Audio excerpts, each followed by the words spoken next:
Dans cet épisode, le mémoire donne la parole à un visiteur inattendu, Elias Brackenhofer, un Strasbourgeois luthérien qui découvre l'ermitage du Saint-Hénard en 1643.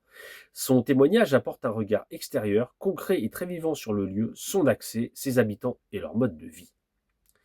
Le 18 juillet 1643, Elias Brackenhofer, un luthérien, visite le prieuré du Saint-Hénard. Je suis allé avec monsieur Lefour à un ermitage situé sur une montagne très haute et très sauvage. On sort de Grenoble par la porte Saint-Laurent dans la direction de la Grande Chartreuse. On passe par la porte de la Petite Tronche et l'on monte à gauche. Nous avons eu 2 bonnes heures de montée par un affreux désert et des chemins escarpés. Tout en haut de la montagne, il y a un étroit chemin qui surplombe un rocher de telle sorte que par la neige, la pluie et autres intempéries, le chemin est entièrement couvert. Sur ce chemin, il y a un petit bâtiment avec quelques cellules, une cuisine et une autre pièce où les religieux prennent leur repas.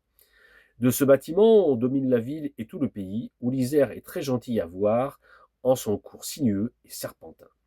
Dans ces bâtiments demeurent 2 pâtres ordini francisci, avec 2 domestiques ou frères Lès, qui appartiennent à ces récollets dont le couvent se trouve à Grenoble, hors de la porte de Bonne. Il n'y avait alors à la maison qu'un de ses pères avec son serviteur. Il nous reçut amicalement et après nous avoir montré ce qu'il y avait à voir, il nous offrit une bonne salade, du fromage, du pain et du vin exquis que nous bûmes dans de la vaisselle de terre, comme celle dans laquelle ils mangent et boivent afin de se rappeler que nous sommes de la terre et que nous retournons à la terre. Ils ont aussi sur cette montagne une source très fraîche, une écurie pour un âne, un petit jardin et d'autres commodités. Autrefois, cette maison appartenait aux moines dominicains, mais le roi de France ayant eu besoin d'argent et ayant donné pour ce motif aux religieux l'autorisation d'aligner leurs biens, les moines dominicains ont vendu cet ermitage à monsieur Bouffier, Beaufin, puis on a ensuite fait hommage aux 10 franciscains ou récollets de Grenoble.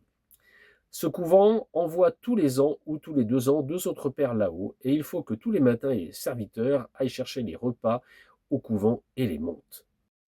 Voilà, j'espère que dans ce 17e épisode, vous aurez continué à apprendre des choses. On se retrouve très bientôt et bonne fin de journée. Ciao, ciao.